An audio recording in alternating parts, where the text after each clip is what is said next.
très heureuse de vous retrouver pour cette édition. Mesdames, Messieurs, bonsoir. Voici pour vous les titres. Vega Recycling, une entreprise écologique, a été présentée en Côte d'Ivoire par le jeune Togolais lors de la 5e édition de la Week Eco 2023. À découvrir dans ce journal. Le Nil n'est pas épargné par les effets néfastes du changement climatique. Ce fleuve qui irrigue plusieurs pays africains s'achève de jour en jour. Elle désigne l'état de ce qui n'est pas salubre, ce qui est nuisible à la santé. L'insalubrité conduit à la pollution et est souvent source de plusieurs maladies. L'avis de la population sur le sujet à revivre dans un instant. C'était tout pour les titres. Bienvenue dans ce journal.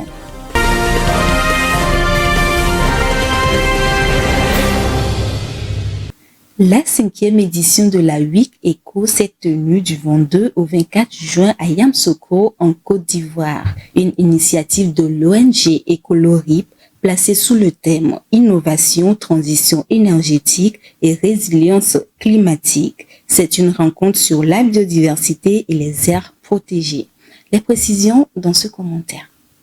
Au total, 150 jeunes passionnés d'environnement et venus de par le monde participent à cette édition dans la belle ville verte de Yamoussoukro.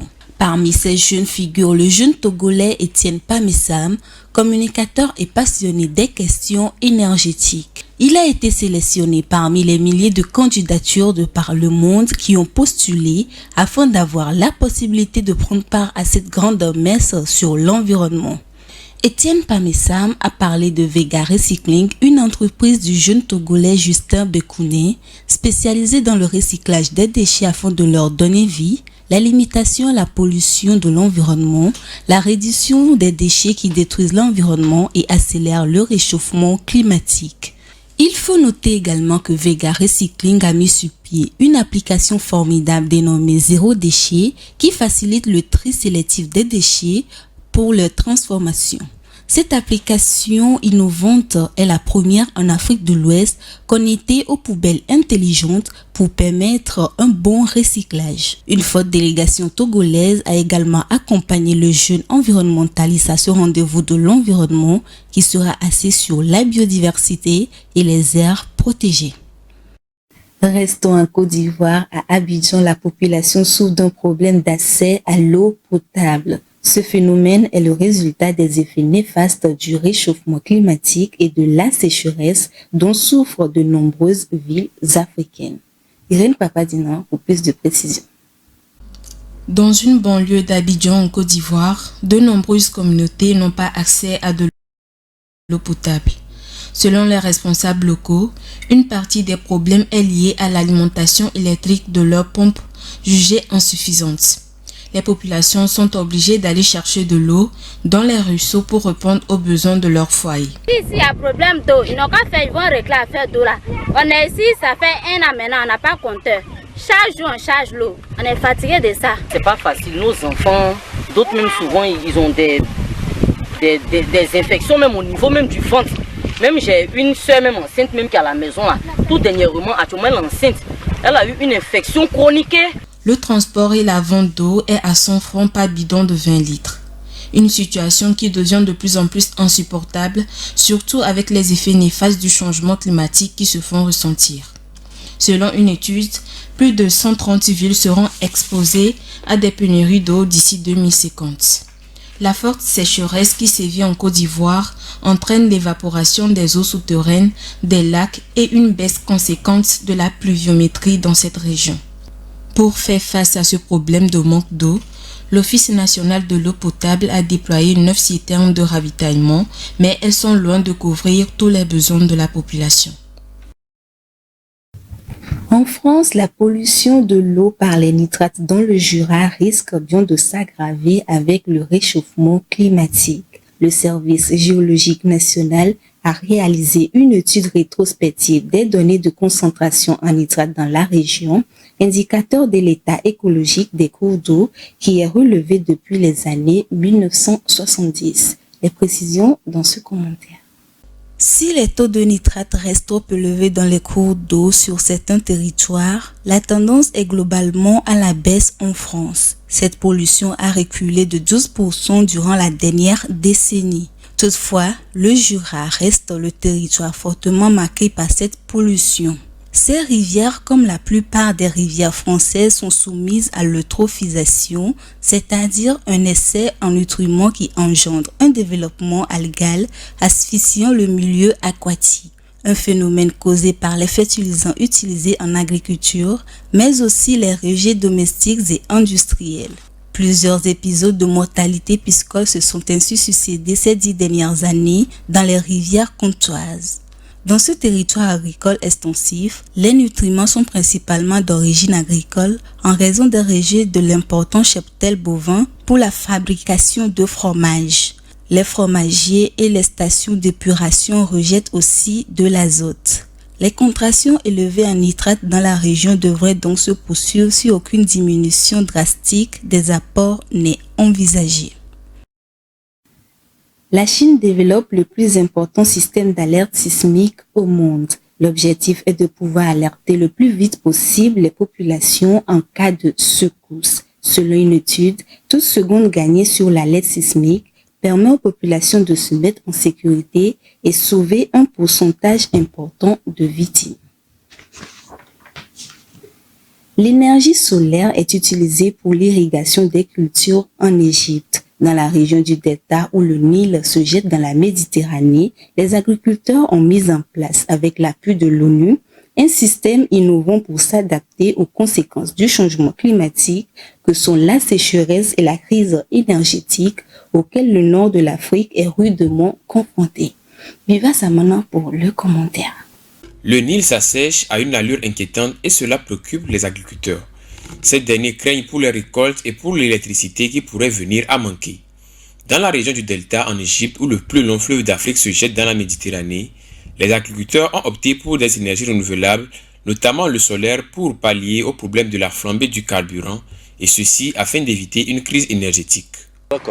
Beaucoup d'endroits ici sont hors de portée du réseau électrique, donc les agriculteurs dépendent du carburant diesel qui est vraiment difficile à obtenir car il coûte très cher. Nous parlons d'une énorme quantité de carburant car la terre a besoin de beaucoup d'eau, surtout en été, ce qui nécessite de faire tourner des machines et donc d'utiliser des litres de diesel. Et puis il faut changer l'huile de la machine tous les 4 jours, sans parler des frais d'entretien. C'est pourquoi les agriculteurs se tournent vers l'énergie solaire afin de réduire les coûts. Mais installer des panneaux solaires revient aussi très cher, alors nombre d'agriculteurs ne peuvent pas se le permettre. Pour irriguer les sols dans cette région située au nord de l'Égypte, les agriculteurs ont bénéficié d'une subvention de l'Organisation des Nations Unies pour l'installation de près de 200 panneaux solaires. Nous avons 192 panneaux répartis sur 4 stations solaires, 48 panneaux pour chacune. Les 192 panneaux sont utilisés pour irriguer une centaine d'hectares. Face au changement climatique qui affecte gravement le nord de l'Afrique avec des sécheresses records, les autorités égyptiennes se sont engagées vers une transition énergétique. Le pays du pharaon a signé plusieurs accords énergétiques ces derniers mois. Ces accords portent notamment sur les projets d'hydrogène vert, une énergie propre sur laquelle le pays compte pour assurer une transition énergétique et écologique. La Tunisie expérimente des stations solaires flottantes qui consistent à produire 35% de l'électricité à partir des énergies renouvelables d'ici 2030. Une initiative du gouvernement tunisien avec l'expertise du groupe français CARE spécialisé dans les énergies renouvelables. Ces stations solaires flottantes sont une première sur le continent africain. Retrouvons Vivace Amana. Sur une lagune en Tunisie, l'on aperçoit des panneaux solaires qui flottent sur l'eau. Cette station solaire flottante de 200 kW est une première en Afrique et également un prototype avant une possible expansion sur le reste du territoire. Cela présente des avantages doubles. Quand on l'a commencé à l'époque, c'était le premier projet en Afrique pour une centrale PV flottante, donc dans l'eau. Et l'originalité de ce projet, évidemment, c'est d'utiliser des plans d'eau au lieu d'utiliser des terrains qui peuvent être utilisés pour d'autres applications comme l'agriculture ou l'urbanisme. Des stations flottantes permettent de réduire l'évaporation de l'eau dans ce pays qui fait face à une crise liée à l'eau. Leur emplacement sur l'eau permet également de refroidir les réservoirs. Le solaire flottant, d'abord, permet, quand on l'installe sur un plan d'eau, de réduire l'évaporation de l'eau. Donc cette évaporation de l'eau dans les pays comme la Tunisie, on est en stress hydrique. Ça permet dans les barrages certainement de réduire et de garder plus les réserves d'eau que quand il n'y a pas de panneaux. De par sa situation géographique en bordure de la Méditerranée avec une bonne exposition au soleil, la Tunisie est bien placée pour une production d'énergie propre pour son territoire et pour une exportation vers les pays européens. Nous avons la chance d'avoir beaucoup de soleil en Tunisie et ce n'est pas comme dans d'autres endroits à l'image du Golfe. Les panneaux solaires ont les caractéristiques qui vont avec et l'ensoleillement est bon et nous pouvons l'exploiter. Alors pourquoi ne pas laisser tout le monde installer des panneaux solaires? Le domaine se développe et je pense que l'initiative se poursuivra. La Tunisie s'inscrit également, comme plusieurs pays africains, à l'instar du Maroc et de l'Afrique du Sud, dans la production d'énergie renouvelable. Son ambition est de produire plus de 35% de l'énergie propre à partir d'énergies renouvelables en 2030. Notons que toutes ces actions contribuent également à la lutte contre le changement climatique auquel le continent africain est confronté depuis quelques années. L'insalubrité désigne l'ensemble des conditions de vie déplorables dans un lieu donné et qui menacent la santé publique. Elle est causée par la pollution de l'air, de l'eau, des sols et à l'exposition aux substances chimiques. La population a donné son avis sur le sujet suivant. L'insalubrité, c'est la pollution de l'environnement. La cause, c'est nous-mêmes. Nous sommes cause de la pollution de notre environnement. Par exemple, on jette les déchets partout dans l'environnement. On entretient pas l'environnement en fait. Que d'entretenir son environnement, que c'est nécessaire. En balayant l'environnement, en ramassant les déchets et autres. L'insalubrité, c'est quand nous ne prenons pas soin de l'environnement autour de nous et ça finit par nous causer des maladies. Je pense que c'est le manque d'attention et les gens ne connaissent pas vraiment les types de problèmes que cela peut amener sur l'environnement. Pour lutter contre l'insalubrité, il faut une sensibilisation sur le sujet et essayer de faire comprendre à la population l'importance de protéger l'environnement et prendre conscience des inconvénients de vivre dans un mauvais environnement causé par l'insalubrité. Ce qui serait de leur parler des conséquences sur le point financier de l'insalubrité, car vivre dans un environnement malsain peut nous rendre malades et nous finirons par dépenser encore plus d'argent à l'hôpital. Mon fort message pour la population est de prendre l'initiative de faire des recherches sur les choses autour de nous qui peuvent nuire à notre santé et causer autre chose et prendre l'initiative d'y penser car cela n'affecte pas qu'une seule personne mais cela affecte tout le monde.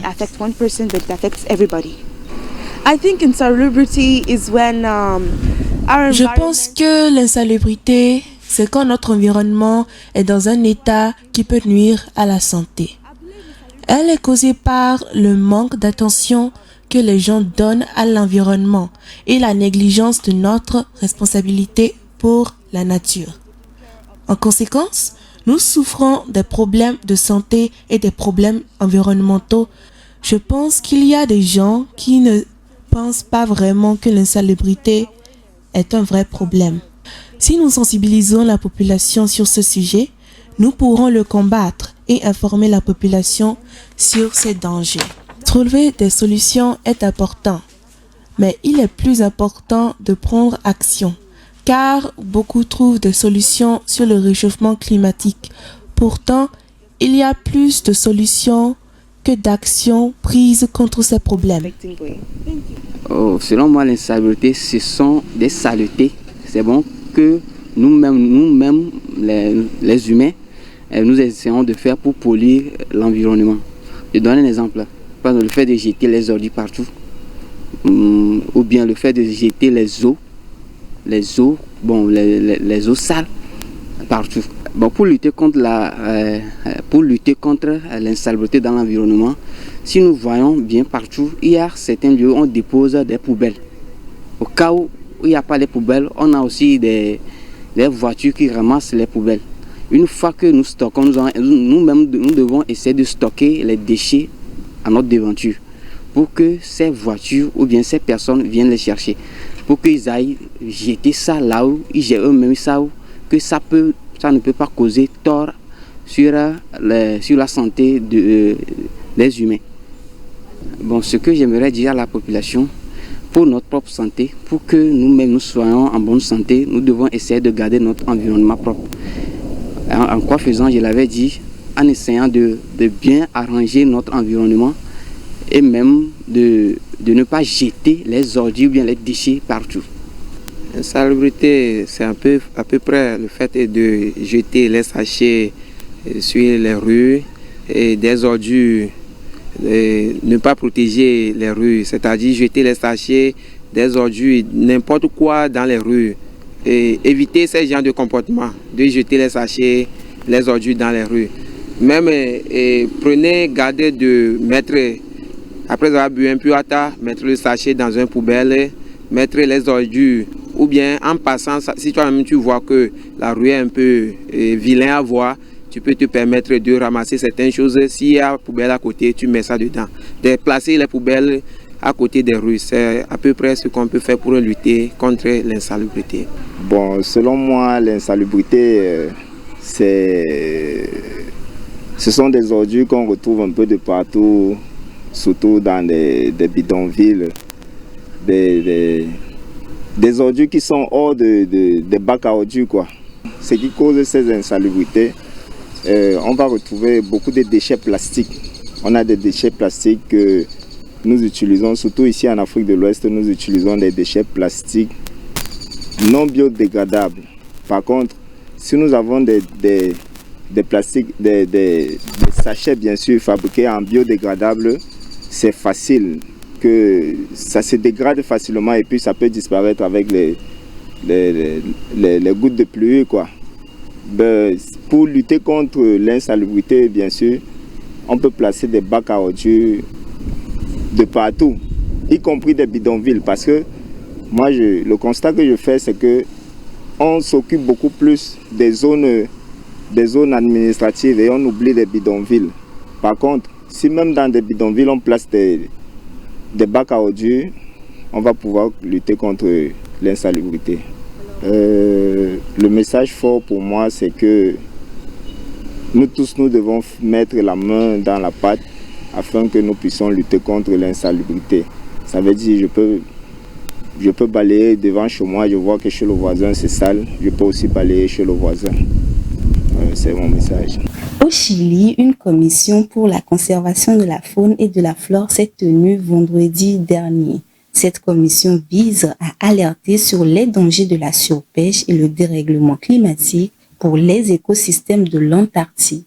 L'initiative a eu lieu à Santiago, la capitale. Rafi Tumperepo, plus de précisions. La semaine dernière s'est tenu un travail de commission pour la conservation de la faune et de la flore marine de l'Antarctique. Cette commission, composée d'une vingtaine de pays et des membres de l'Union européenne, a eu lieu à Santiago, dans la capitale chilienne. Elle a pour but de spécifier les zones marines protégées en vue de prémunir la végétation et les animaux, en particulier le krill qui est fondamental dans la chaîne alimentaire, selon le spécialiste de la faune et de la flore sauvage de l'extrême sud de la planète, Rodolfo Werner. Le réchauffement climatique et la surpêche constituent des menaces pour l'équilibre des habitats gelés des espèces qui régulent le climat de la planète. En ce sens, la Commission ambitionne de créer un réseau d'aires marines protégées. Ce réseau permettra de lutter contre la surpêche en Antarctique où la grande quantité de krill est pêchée par des navires russes. Quant au dérèglement climatique, il faut de toute urgence limiter l'augmentation de la température de l'Antarctique, a précisé le spécialiste Rodolfo Werner. Malgré les efforts de la Commission, les avancées de la création de ces aires marines restent inopérantes car il faut l'accord de chaque pays, mais la Chine et la Russie s'opposent à cause de leur intérêt économique dans ces eaux. Ainsi s'achève cette édition. Merci de nous avoir suivis très fidèlement sur Green TV International.